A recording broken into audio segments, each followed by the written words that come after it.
two. A 1, 2, 3, 4. Far from saying yes, we're in this state of should I or shouldn't I? And that's kind of a scary place to be.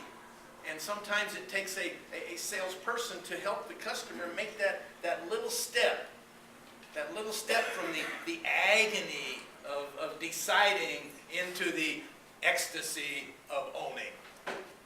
If you've ever bought something expensive, like a house or a car or an expensive piece of jewelry. I got an email from one of my clients this morning talking about somebody buying a $290,000 Rolex. I didn't even know they made them that expensive. $290,000. Can you imagine the decision? Should I or shouldn't I? Should I or shouldn't I? Boy, that's more money than the first 3 houses I bought. $290,000. Should I or shouldn't I? And when we're in the should I or shouldn't I mode, we feel torn. But once we say, okay, then we take that step and we begin owning it. And ownership is fun. You're looking at a house, honey, what do you think? Oh, it's awfully expensive. Yeah, I know, but how much are the payments? Yeah, I think we can afford it. Yeah, but what if one of us lost our job? Well, we could probably figure it out. What do you think? Should we? Yeah, let's do it. Okay, and once we say yes, then we move into the ecstasy of owning. That's Sales City.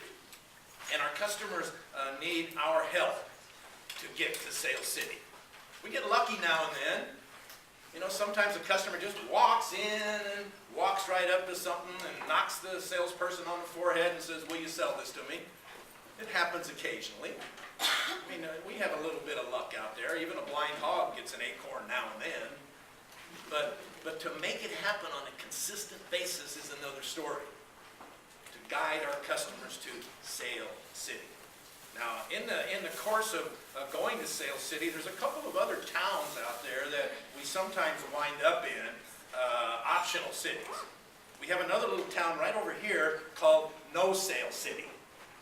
Now, nobody's happy in No Sales City. Customer wasted her time. Salesperson was disappointed. Landlord didn't get any percentage.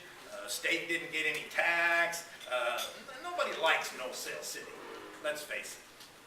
And then there's another little town over here called Small Talk City.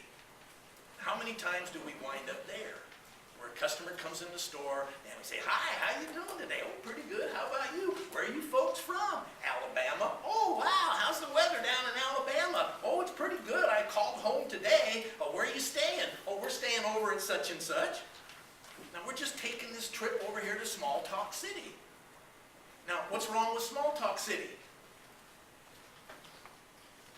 There's no revenue in Small Talk City. The job is selling.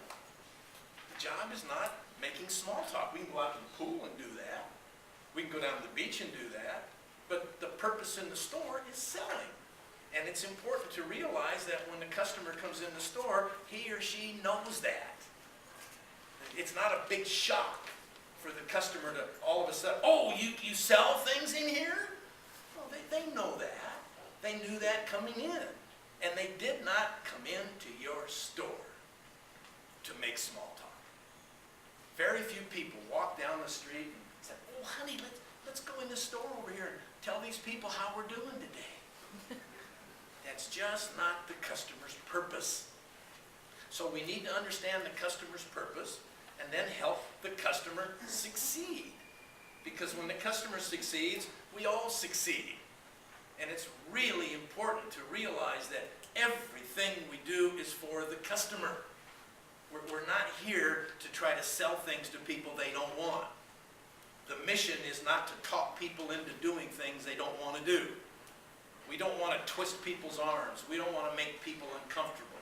We just want to help people succeed. Does that make sense?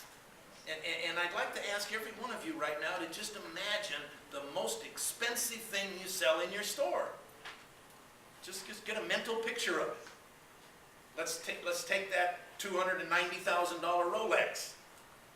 When that customer buys it, Does the salesperson benefit? Yes. Yeah, most likely.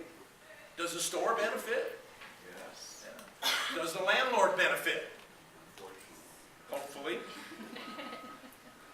Hopefully. Depends on what their program is.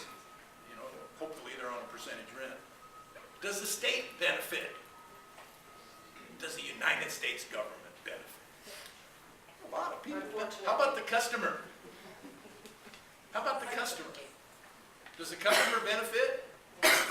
Who benefits the most out of all those people? The customer. Why? They get what they want. You see, it's because everybody else got money. And that money, no matter how big it was, no matter how big that person's piece of the pie was, it's only going to last so long. I know, whatever the store and the salesperson and the landlord, whatever they got out of that $290,000 sale, it's going to be gone in a certain amount of time. But how long is that watch going to last? How long is that product going to last? That customer might buy something from you, and it doesn't have to be an expensive item, but they buy something from you, it might last the rest of their life. It might even get passed on to another generation. 2, 1, 2, 3, 4.